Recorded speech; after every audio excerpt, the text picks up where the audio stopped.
So those young CA whippersnappers have just dropped a blog about the upcoming Siege Rework beta in the Proving Grounds from the 24th of July for a couple of weeks. Let's go through it, talk about the changes, the ideas, and see what we think. I'll drop what I think, you can drop what you think in the comments, and we'll all have a merry old fucking time. And we're kicking it off strong with the removal of pocket, aka ass ladders. Finally, this is something I've been calling for and other creators have been calling for, and many of you, I'm sure, have been calling for.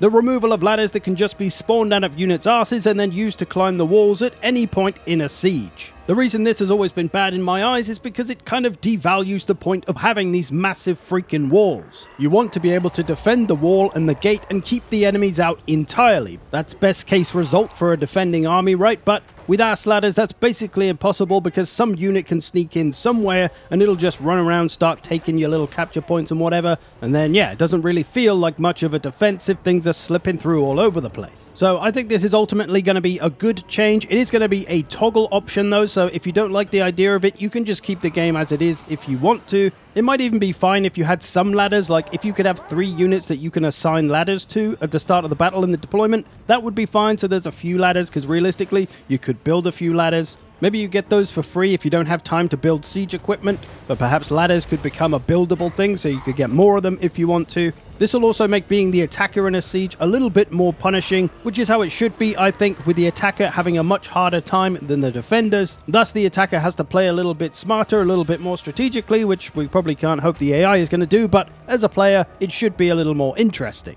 Next, we have the siege equipment rebalance. So, because of the removal of the ass ladders, we have to make sure things are balanced, blah, blah, blah. So, we'll now be able to field more siege towers and battering rams. So, assumedly, instead of being able to build 2 siege towers per turn, we'll be able to build 3 or maybe 4. They've also changed the stats of them, like the speed and the durability, which I think is going to be an important one because siege towers at the moment are very hard to kill unless you have a lot of strong missiles. And when I say kill a siege tower, I obviously mean destroy it, because you can't kill wooden structures. But this was always something I remember doing in older Total Wars, as if there was 4 siege towers approaching my settlement, I would look at what units are in them and try to take out the one with the strongest unit. So for example, if 3 of them were being pushed by Levy Freeman, a crappy unit equivalent to say Peasant Mob, and one of them had Oathsworn in them, which was a terrifying infantry equivalent to say Chosen, well then obviously you try to destroy the tower with the Oathsworn in them so that they can't reach the walls easily, and maybe you can hurt them as well. So there were some tactical decisions to be made, but with Warhammer it's always been that it's difficult to destroy towers. It's not impossible if you've got a strong missile unit that can do it, but very often the towers will reach the walls before you can destroy them. So yeah, it would be good if there was a bit more need to focus fire towers to get rid of them, and you could pick and choose which ones, and you're actually able to get rid of them. Maybe fire damage could do more damage as a way to get rid of them better as well. I don't think that's a thing in this game. It was in older Total Wars, but not sure.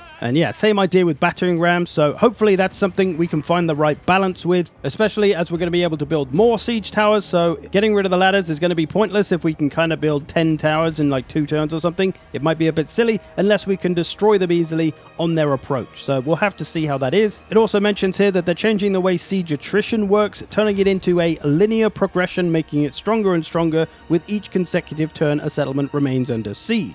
But a little bit lower down, it also says, on the other hand, settlements are going to be a tad less susceptible to siege attrition in the early stages of the siege. I think this makes sense, as obviously when you first besiege a settlement, the settlement is going to have supplies and food and whatever, if we're thinking realistically. So for them to take a lot of attrition instantly just doesn't really make a lot of sense. So having the attrition happen more gradually is more realistic and would ultimately be better, I think. Moving on now to defensive adjustments. This is talking about the towers and gates, and when it says towers, I assume it means the towers on the walls, not the towers inside the settlement. It says they'll be slightly deadlier, but shorter in range. Now, shorter in range sounds both good and bad to me. Good because, as it mentions here, towers currently feel quite annoying for the attacker because they start shooting immediately after deployment, which is true. You very often don't get time to set up a game plan, set up all your boys how you'd like before you all push in. You just have to kind of rush into it a lot of the time. So that sounds good, but where this could be bad is that it's going to give you less time to shoot at those siege towers. And like I said earlier, I'd like to be able to actually destroy a few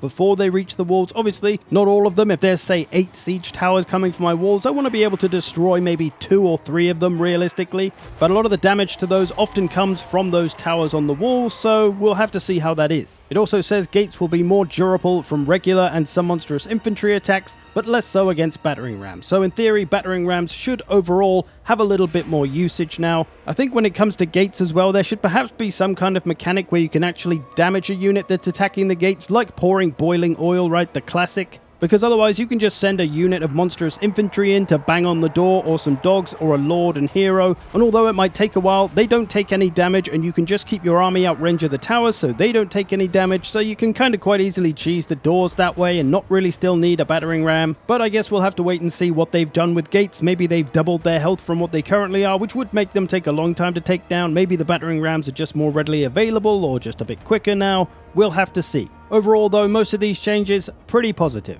Next, we roll on to battle AI improvements. This should be a pretty big one because the AI in Sieges is very, very strange, not only for AI units though, but also the way your units can behave when you try to give orders. Sometimes they just ignore your orders and literally just stand there doing nothing. It can be pretty frustrating, although technically that's the player, not battle AI, so we'll have to see if that changes at all. So really, I think it's just a wait and see with this one. It does say we are not saying that we have fixed the battle AI, but hopefully blah, blah, blah, blah, blah. So yeah, really not a lot to say about this one. There's obviously a lot of things that could be better with the battle AI. It says these changes will offer less weird behavior from the battle AI during sieges and allows it to play the game without the use of bumhole ladders. So we can only hope it presents a bit more of a challenge with less dumb stuff going on. And lastly, siege map improvements. They're also reworking some of the old siege maps for them to play and feel better. There's only 3 so far, which it says are for Skaven, Empire, and Greenskins, and I can actually confirm to you a little bit of extra info that those settlements will be Hellpit, Nuln, and Black Fortress, as it's called for the Orcs. Not Black Crag, weirdly, but Black Fortress.